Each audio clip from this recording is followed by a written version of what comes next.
नमस्कार। आप देख रहे हैं युवाओं का पसंदीदा कार्यक्रम युव तरंग। आपके साथ मैं हूं शिखा शर्मा।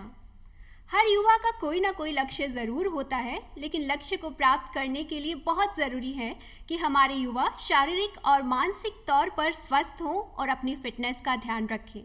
जब हमारे युवा स्वस्थ होंगे तभी वो सशक्त समाज का निर्माण कर सकते हैं। लेकिन हमारे युवाओं में फिटनेस को लेके क्या सोच है, कैसे वो अपना समय बिताते हैं फिटनेस के लिए, और इसके साथ ही समाज को लेकर वो क्या सोचते हैं, ये सब बातें आज हम जानने की कोशिश करेंगे। इसके साथ ही हम जानेंगे कि हमारा यूथ फिटनेस को लेकर क्या क्या कर सकता है और अपने को मानसिक और शारीरिक तौर पर स्वस्थ बना सकता है। इस विषय पर चर्चा करने के लिए आज हमारे साथ जुड़ी है प्रतिभाशाली युवा साथी हरलीन कौर। हरलीन से आज हम इन सब बातों पर डिस्कस करेंगे। हरलीन डिपार्टमेंट ऑफ साइकोलॉजी में पीएचडी रिसर्चर हैं बनारस हिंदू यूनिवर्सिटी में। हरलीन, आपका बहुत बहुत स्वागत है हमारे कार्यक्रम में। धन्यवाद।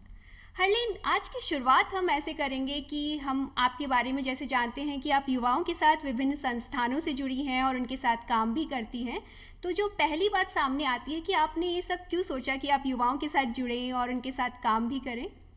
ओके, तो मतलब पहला कुछ ऐसा है कि मैंने चाहा था कि मैं बैचलर्स, मास्टर्स और अपने डिप्लोमा स्पेशलाइजेशन साइकोलॉजी में करूँगी, क्योंकि एक रुझान था कि डॉक्टर बनना है, कहीं ना कहीं ह्यूमन बिहेवियर को पढ़ना है। तो मैंने साइकोलॉजी पढ़ना शुरू किया और वो चीज़ इतना ज़्यादा बढ़ गई कि फिर मैंने पीएचडी करने का मन बना लिया कि अब मेरे को पीएचडी करना है साइकोलॉजी में। तो रही बात कि आप युवाओं के साथ क्यों ऐसे, मतलब आपका रुझान क्यों उस तरफ है ज़्यादा, तो उसका रीज़न कुछ ऐसा है कि जब मैं यहाँ तक आई, पीएचडी तक आई, मीनवाइल मैंने बहुत सारी ट्रेनिंग्स करी हैं। मैं 2017 में इंडियन यूथ डेलीगेट थी, तो मैं ministry of youth affairs and sports से बाहर गई थी, विदेश गई थी। तो वहाँ पे भी हम लोगों का युवाओं का मतलब that is the youth exchange programme. फिर उसके बाद ऐसा हुआ कि नहीं, मुझे रिसर्च में अगर जाना है तो सैम्पल साइज़ यूथ लेना है। यूथ क्यों लेना है, उसका रीज़न ये था क्योंकि मैं उस एज में ग्रो कर रही थी। तो मुझे ऐसा लगता था कि अगर मैं ऐसा सोच सकती हूँ तो कोई और भी सोच सकता होगा, और अगर मैं ऐसा नहीं सोच पा रही हूँ तो कोई और कैसे सोच पा रहा है। तो वो चीज़ मुझे बहुत मजबूर करती थी कि कुछ भी हो जाए मुझे युवाओं पे काम करना है। देन आई स्टार्टेड कि मैंने रिसर्च करना शुरू किया, सोचा कि कैसे उसको प्लान आउट करना है। तो मैं और मेरे सुपरवाइज़र, तो we use to work on youth. तो हमने एक पेपर लिखा, फिर I went to Paris also to present my paper. उसके बाद ये हुआ कि मुझे इतना काम करने का मन हो गया, तो मुझे ऐसा लगा कि युवा और समाज, it is a very good parcel to work on, कि मतलब बहुत ही अहम हिस्सा है हम समाज का।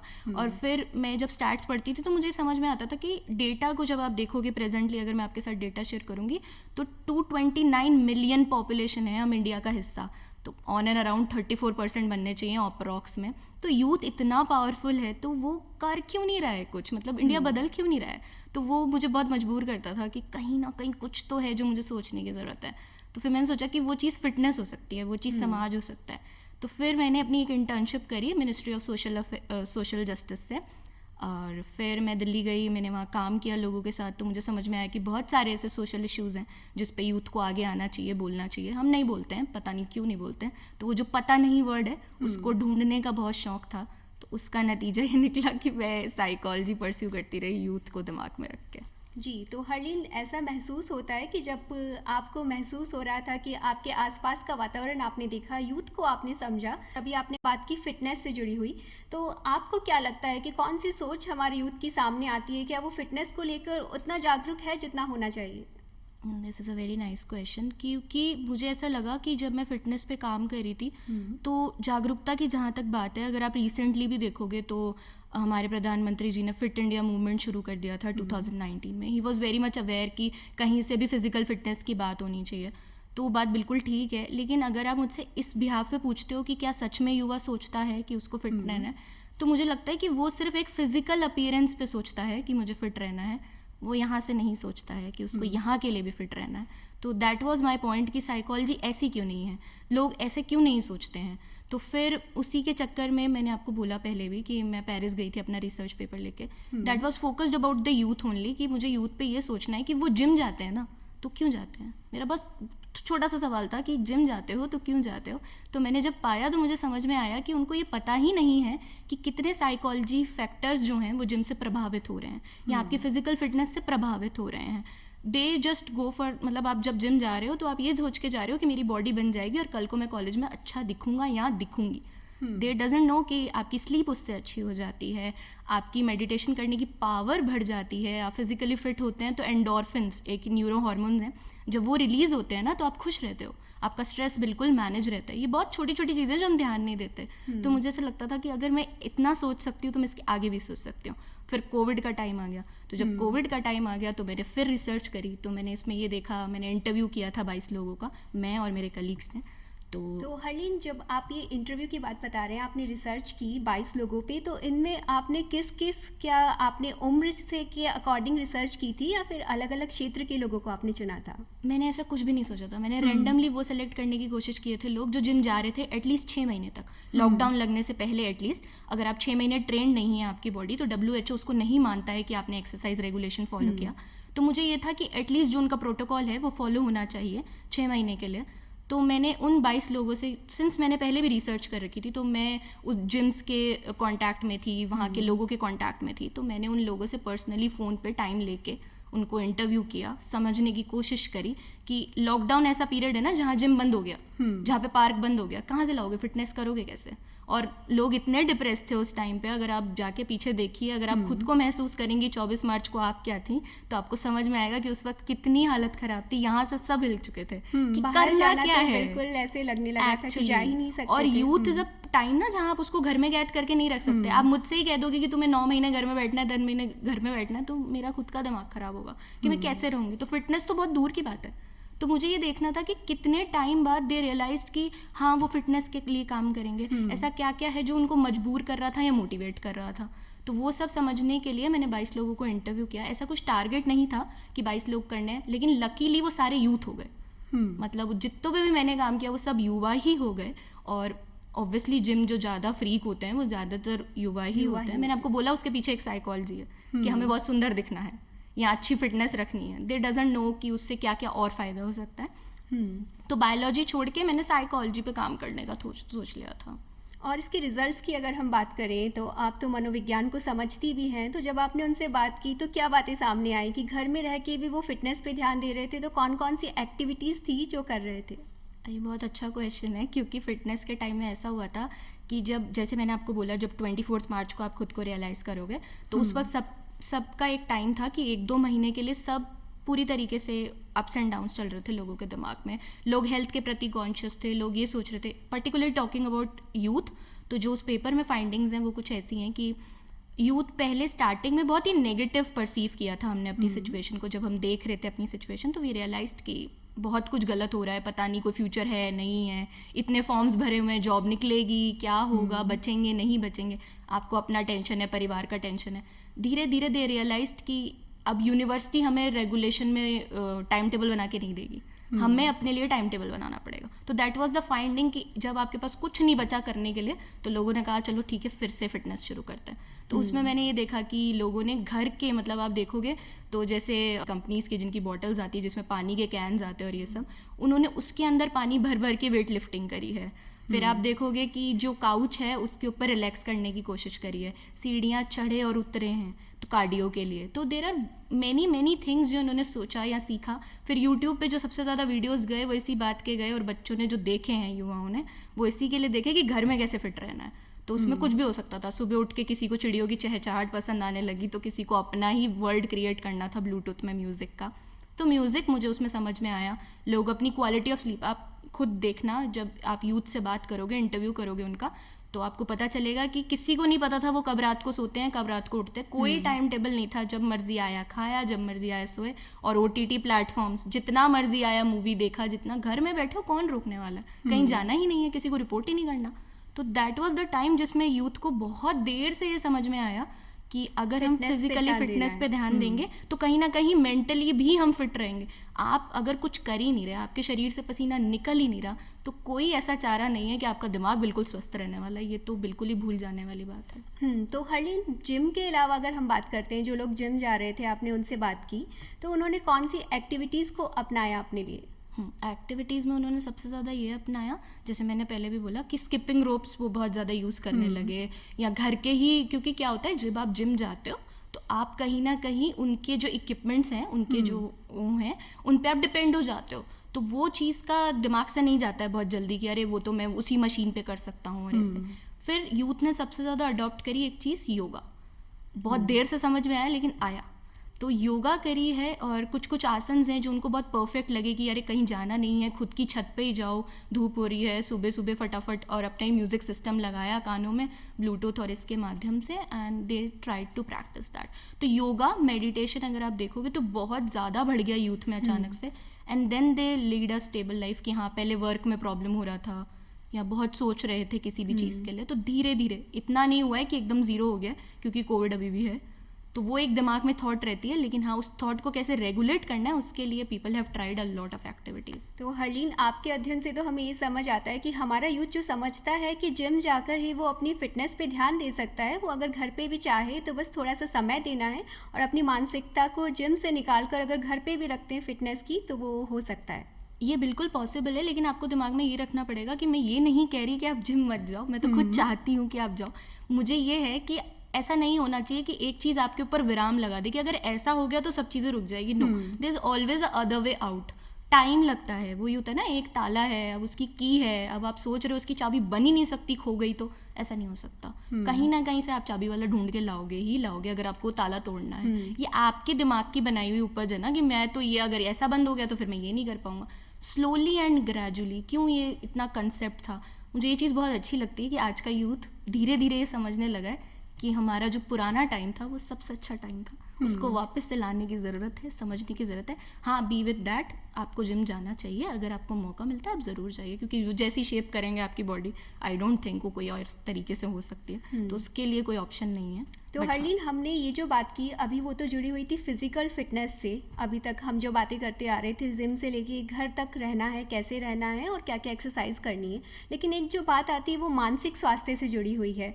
अभी जैसे हमारी बातें चल रही थी कोविड-19 से जुड़ी हुई, तो ऐसा देखने में आया कि यूथ को थोड़ी परेशानी सी होने लगी है, थोड़ा इरिटेट भी लग रहा है यूथ, और थोड़ा थोड़ा खुद को निराश सा भी महसूस हो रहा है। तो ऐसे टाइम में मानसिक तौर पर स्वस्थ कैसे रह सकते हैं और प्रसन्न कैसे रह सकते हैं?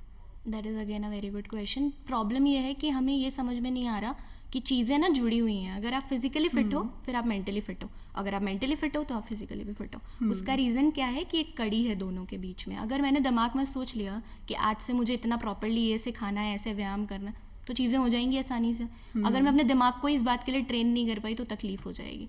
अब आपने बोला कोविड-19 के टाइम में कहीं ना कहीं मैं खुद निराश थी किसी चीज़ को लेकर के, या फिर मैं खुद इतना एंग्शियस फील कर रही थी कि पता नहीं कैसी हमारा वर्ल्ड हो गया है, आगे जाके क्या ही होना है। तो उसके लिए कैसे अपने आप को मैनेज करना है, it is very much important कि आप बात करिए। हमने एक चीज़ काट दी, हमें ये समझ में ही नहीं आया कि हमें इमोशनल डिस्टेंसिंग नहीं करनी थी, सोशल डिस्टेंसिंग करनी थी। हम इमोशनली कटते चले गए, इसका फ़ोन नहीं उठाना है, इससे बात नहीं करनी है, इसको टेक्स्ट नहीं करना है। यही तो एक ऐसी चीज़ है जिससे आप अपनी दिल की बात किसी से कह सकते थे। मतलब आई पर्सनली फील कि friends are the very first counsellors of your, though they are not your counsellor, वो मनोविज्ञान विशेषज्ञ नहीं है, लेकिन एटलीस्ट आप उनसे बात कर सकते हो। कोई आपकी हेल्प, आप किसी से बात करके जब अपने दिल को हल्का कर लेते हो, फर्स्ट स्टेप वहीं ख़त्म हो जाता है। Communicate, it is very important, हम नहीं करते हैं।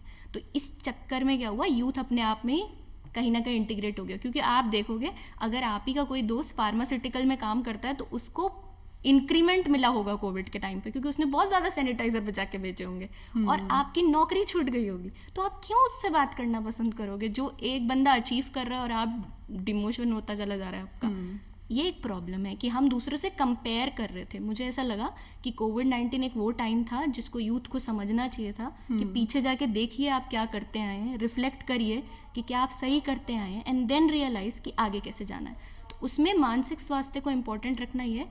यू हैव टू टॉक, मेरे को बात करनी है। फिर एक स्टिग्मा है सोसाइटी में, पता नहीं वो कैसे और कब कब जाएगा। आई नो उसके लिए बहुत ज़्यादा काम कर रहा है, लेकिन कैसे काम होगा, कितना आगे बढ़ेगा, बिल्कुल आइडिया नहीं है। प्रॉब्लम ये है कि अगर आपसे मैं कह दूंगी कि आपको ये बात काउंसलर से करनी चाहिए, आप 400 बार सोचोगे कि मैं क्यों जाऊं, मेरे पास बहुत दोस्त हैं। मैंने ही तो कहा था अभी थोड़ी देर पहले कि दोस्त होने चाहिए, लेकिन दोस्त के बाद वाला स्टेप भी तो है। वो समझ जाएगा कि आपको रोड क्रॉस करनी है, लेकिन काउंसलर बताएगा ना कि वो रोड क्रॉस कैसे करनी है। That is the problem. तो एक झिझक देखने में मिलती है जब बहुत बात ज़्यादा काउंसलर की आती है तो। बहुत ज़्यादा आपको देखने को मिलेगी। काउंसलर की ही नहीं, मैं आपको बस इतना भी बोल दूंगी ना कि हॉस्पिटल जाके एक बार दिखा लो उस वार्ड में। मैं ये नहीं बोल रही कि ये सब हम नहीं जानते, बहुत कॉमन सी चीज़ है साइकोलॉजी, लेकिन वो बहुत अनकॉमन बात है, हर किसी को समझ में क्यों नहीं आती। रीज़न यही है ना, तरीके सीखने के लिए आपको पढ़ना पड़ता है। ऐसा थोड़ी है मैं आपको 4 बातें कहूँगी, आप बोलोगे हरलीन ये तो मुझे पहले से ही पता था लेकिन कर रहे थे क्या आप? That is important. बताएगा कौन कि ये करना है, इसी टाइम पे करना है। तो मानसिक स्वास्थ्य के लिए अगर यूथ को आज जागना है तो it is very much important कि आप देखो इतनी वेबसाइट्स हैं, इतने हेल्पलाइन नंबर्स हैं, डायल करना है, दैट इज़ इम्पॉर्टेंट। तो एक कदम आगे चलना पड़ेगा अपने मानसिक स्वास्थ्य को लेकर। जब हम परेशान हों तो या तो हम शेयरिंग करना सीखें, और इसके साथ साथ हम ये भी कोशिश करें कि अगर हमें काउंसलर की ज़रूरत है तो अपने मन में हम झिझक को ना लेके आएँ, बल्कि आगे बढ़ाएं अपने स्वास्थ्य की ओर। अब हरलीन, हमने बात कर ली कि हमें मानसिक रूप से भी स्वस्थ रहना है, हमें शारीरिक रूप से भी स्वस्थ रहना है, लेकिन युवा होने के साथ बहुत सारी जिम्मेदारियां हैं जो समाज को लेकर भी बढ़ जाती हैं हमारी। तो समाज के लिए कौन कौन सी बातें हैं जिनके बारे में आप सोचती हैं कि हमारे युवाओं को काम करना चाहिए? जब मैं इंटर्न कर रही थी तब मुझे रियलाइज़ हुआ कि इतना सब कुछ है समाज के अंदर, चैलेंजेस एटलीस्ट इंडिया के अंदर, जो बहुत कुछ चेंज करने वाला है। फिर मुझे लगा कि कर सकते हैं क्या, मतलब बहुत इजी है। मैं अभी आपको बोलूँ मैं तो जा रही हूँ, धरने पे बैठ जाऊँगी, आवाज़ उठाऊँगी, हो जाएगा क्या? नहीं होगा। बिकॉज हमें चाहिए एक जैसी सोच के लोग पहले तो आगे आएँ। समाज में बहुत चैलेंजेस हैं, जो आपने पूछा उसका सबसे अच्छा एग्जाम्पल अगर आपको लगेगा, एजुकेशन। एजुकेशन बहुत बड़ा चैलेंज है। अगर मैं देखूं कि मैं तो ऐसे सोचूं कि आज अगर मैं इस एज की हूँ, मेरे सामने वाला युवा भी इस एज का है, वो क्यों नहीं पीएचडी कर रहा है? वो कुछ और कर रहा होगा, उसके ऊपर समाज का कुछ और एक फैक्टर होगा, उसकी अपब्रिंगिंग किसी और तरीके से होगी। तो चैलेंजेस जब हम बात करते हैं, बहुत सारे चैलेंजेस हैं। आप देखोगे तो चाइल्ड लेबर एक चैलेंज है जो इंडिया फेस कर रही है। इंडिया नहीं, ऐसे बहुत लो इकोनॉमिक कंट्रीज जो कहीं ना कहीं अभी भी डेवलपिंग है, हम लोग फेस कर रहे हैं। इस पे आपको आवाज़ उठानी चाहिए। बात सिर्फ आवाज़ उठाने की नहीं है, बात यह है एज अ टीम वर्क करके चेंज लाना है, क्योंकि बातें हम बहुत करते हैं, आप और मैं भी कर लेंगे, ऐसे कर लेंगे, सब सारे बैठेंगे, पूरी एक चौपाल बैठ जाएगी, कंक्लूजन क्या निकलेगा, करा क्या, इम्पैक्ट क्या है? लेकिन हरलीन, जब बात होती है कि हमारा युवा सोचता बहुत है, एक बात ये भी सामने आती है कि वो अपनी एनर्जी को यूटिलाइज कैसे करे। उनको मार्गदर्शन की कमी आपको लगती है कि उनके पास एनर्जी भी बहुत है, और हमारे युवा सोचते भी हैं कि उन्हें समाज के लिए अपना योगदान देना है, लेकिन कहाँ पर कमी रह जाती है? क्या ऐसा लगता है कि कोई गाइडेंस नहीं मिल पाती है प्रॉपर? नहीं, आंसर ये नहीं है कि हमें गाइडेंस मिल नहीं पाती, आंसर ये है कि हम एक्सेप्ट नहीं करते कि हमें गाइडेंस चाहिए। प्रॉब्लम ये है, प्रॉब्लम ये नहीं है कि मुझे पता नहीं है सॉल्यूशन क्या है, मैं सॉल्यूशन को आस्क कैसे करूँगी, दैट इज़ द प्रॉब्लम। बहुत सारी चीज़ें, अगर आप ऐसे पूछेंगी कि आज तक आपको कितने टीचर्स मिले हैं, मुझे कितने चीज़ मिले हैं, अगर मैं बताऊंगी नहीं मुझे क्या चाहिए, हाउ विल दे रियलाइज? हर बच्चा डिफरेंट है ना, हर युवा डिफरेंट है। मैं अपने ही दिमाग में सोचती चली जा रही हूँ ये एक प्रॉब्लम है, जैसे मैंने आपको बोला समाज की एक प्रॉब्लम चाइल्ड लेबर है, ऐसे समाज की एक प्रॉब्लम ये है कि ट्रांसजेंडर्स को उनका स्टेटस नहीं मिलता। तो जब मैं ट्रेनिंग कर रही थी उनके साथ, ट्रांसजेंडर्स के साथ, भले इंटर्न के टाइम में, तो मैंने देखा कि they have a lot to say, they are like us only ना। फिर भी हमने एक समाज में एक बैरियर बना हुआ है अस और दे का, मतलब हम और वो। क्यों है वो हम और वो, उसमें इंपॉर्टेंट है बात। लेकिन मैं अगर ये किसी से कहूँगी नहीं तो मुझे समझ कैसे आएगा? तो मैंने अपने डायरेक्टर सर से ये चीज़ शेयर करी थी कि सर मुझे समझ में नहीं आता कि ये थिन लाइन क्यों है दोनों के बीच में। तो उन्होंने बोला ऐसे नहीं, ऐसे सोचो।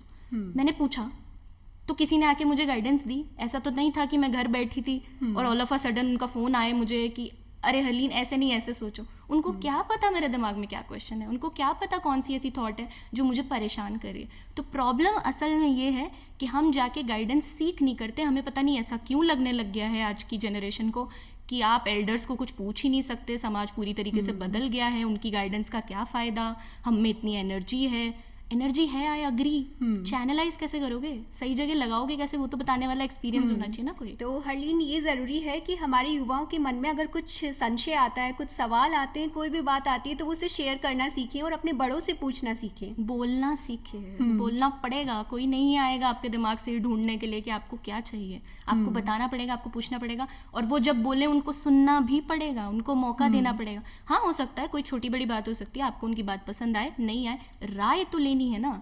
एडवाइस तो फ्री की चीज़ है, कहीं भी मिल जाती है। लेकिन हरलीन, एक और बात सामने आती है, आप इतना मनोविज्ञान से जुड़ी हुई हैं और युवाओं से भी जुड़ी हैं, तो कुछ ऐसी बातें हैं जो हमारे युवा जानते भी हैं कि उनकी हेल्थ के लिए ख़राब रहने वाली है, वो स्मोकिंग हो या नशे से जुड़ी कोई बात हो, लेकिन उसके बाद भी वो उस और आगे चले जाते हैं और रुकने का नाम नहीं लेते हैं, और अपनी हेल्थ के साथ भी कहीं ना कहीं वो बहुत नुकसान करते हैं, अपनी फैमिली के साथ भी, सोसाइटी के साथ भी। तो उसके पीछे क्या सोच है और बदलाव कैसे आ सकता है? ओके, यूथ को एक चीज़ समझ में पता नहीं क्यों नहीं आती कि वो एक बिल्डिंग ब्लॉक है। अगर आप मेरे से देखेंगी तो अगर मैं इतने साल की हूँ, 25-26 साल की, तो मुझे देखना चाहिए कि मेरे से पीछे वाला जो 14-15 साल का बच्चा होगा, 10 साल का, वो मुझे देख के सीख रहा है। और मेरे ऊपर कौन डिपेंडेंट है? मेरे पेरेंट्स। कल को मैं उनका सहारा बनूंगी ना, तो मेरे ऊपर दोनों की रिस्पॉन्सिबिलिटी। और अगर ऐसी रिस्पॉन्सिबिलिटी हर युवा की है तो वो पूरे समाज की रिस्पॉन्सिबिलिटी है, और पूरे समाज की तो पूरे देश की। अब प्रॉब्लम यहाँ पे क्या है? वही फ्रेंड सर्कल जिसको मैं पहले अच्छा बता रही थी, अब वो बुरा हो जाएगा यहाँ आते पर। क्यों हो जाएगा? क्योंकि पीयर का प्रेशर है। अरे वो भी तो कर रहा है, उसको कुछ नहीं हुआ, देख लेंगे, सह लेंगे। एक तो मैं बोल रही हूँ ना, आपको इतनी एनर्जी है, इतना खून हमारा खोल रहा होता है इस टाइम पे कि हम सब कर लेंगे, लेकिन हमें इस समय समझ में नहीं आता कि उसका कॉन्सिक्वेंस क्या होगा। एक छोटी सी खुशी जो आप सोच रहे हो आपको अभी मिल जाएगी, 5 मिनट के लिए मिलेगी, 15 मिनट के लिए मिलेगी, लेकिन आगे जाके लाइफ में क्या होगा, हम ये चीज़ की शिक्षा लेना ही नहीं जानते। हम इस बात को एक्सेप्ट ही नहीं कर रहे। वो भी तो कर रहे हैं तो मैं भी कर लूँगी, तो क्या हो जाएगा? स्मोक ही तो है। अगर आप स्मोक से रिलेटेड बात पूछेंगे तो एक और रिसर्च पेपर है जो मैंने स्मोकिंग सेजेशन पे काम किया था, वो जिम वालों का था।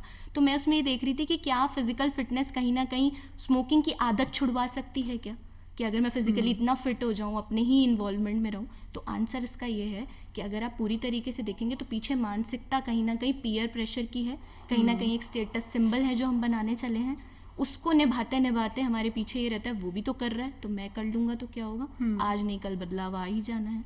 तो दैट इज़ द प्रॉब्लम, जिसको बदलने का सबसे अच्छा एक तरीका है कि अपना दिमाग आज से खोलने लग जाइए। आप सोच के देखिए कि अभी आप जो उत्साह कर रहे हो, अभी आप जो मज़े कर रहे हो, उसके कॉन्सिक्वेंसेस क्या हैं। उन लोगों का रिसर्च पढ़िए, नेट पे जाइए, गूगल पे बहुत कुछ है देखने को, ये भी देखिए कि आखिर इसका रिजल्ट निकलेगा क्या, कैसी आपको अपनी डेथ कैसे डिजाइन करनी है। ऐसे ही मरना है तो बहुत अच्छी बात है, फिर तो कोई मतलब कोई टेंशन ही नहीं है। और तो युवाओं को सोचना अब पड़ेगा हरलीन, और इसके साथ ही उसका क्या प्रभाव उनके ऊपर पड़ने वाला है और उनकी फैमिली पे क्या पड़ने वाला है, ये भी सोचना होगा। अब हम बात करते हैं हमारे स्वस्थ युवाओं की, तो वो हमारे सशक्त समाज के लिए क्या योगदान दे सकते हैं?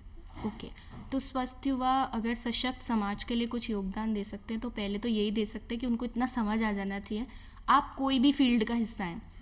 मतलब आप खुद देखो, साइकोलॉजी का क्या ही रोल है, इसके लिए सोशल बनी हुई है ना, सोशोलॉजी बनी हुई है, लोग जाएंगे आवाज़ उठाएंगे। मेरे को इतना क्या इंटरेस्ट है कि मैं जाके लोगों को समझाऊं ये बात। रीज़न ये है, हर फील्ड कहीं ना कहीं सोसाइटी से इंटीग्रेट होती है। हमें क्या लगता है, हम एक पे दारोमदार जाके छोड़ देते हैं।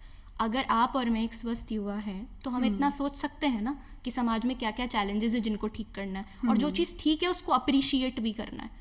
तो हमें ये समझना है कि पहले तो आपको चैलेंजेस खुद के घर से ही दिखने लग जाने चाहिए। Speak about it. अगर सब कुछ गलत हो रहा है तो उसके लिए जाके बोलोगे, चीज़ों का निवारण हो जाएगा। फिर जब चीज़ों का निवारण हो जाएगा, आप घर में अपनी सोसाइटी में चेंज आने। मान लो अगर मुझे किसी चीज़ से प्रॉब्लम है कि उस फला ठेले पे वो बच्चा क्यों आता है सब्जी बेचने, तो पहले मैं उसके माँ बाप को जाके समझाऊंगी ना। अगर मैं एक को समझा लूँगी फिर धीरे धीरे चेंज आने लग जाएगा। कहीं मैं देखूंगी कि मेस में बच्चे हैं, उनको पढ़ाने वाला नहीं है, वो बच्चे काम कर रहे हैं, तो मैं क्या करूँगी, उन बच्चों को खुद ही पढ़ाने लग जाऊंगी। इतनी तो केपेबल हूँ ना मैं, इतना पढ़ाई किया तो टाइम है ना समाज को वापस देने का। हम सिर्फ लेने का सोचते हैं, we are not giving it back, तो दैट इज़ द प्रॉब्लम। तो हरलीन, आपने हमें बताया कि हमें खुद से शुरुआत करनी चाहिए तो हम बदलाव भी ला पाएंगे, और इसके लिए बहुत ज़रूरी है कि हम फिट रहें। हरलीन, आज आप हमारे साथ जुड़ी और इतनी अच्छी बातें बताई हमारे युवा साथियों को, इसके लिए बहुत बहुत धन्यवाद। और हम फिर आपके साथ जुड़ेंगे एक नए विषय के साथ युव तरंग में। तब तक के लिए दीजिए अनुमति। नमस्कार।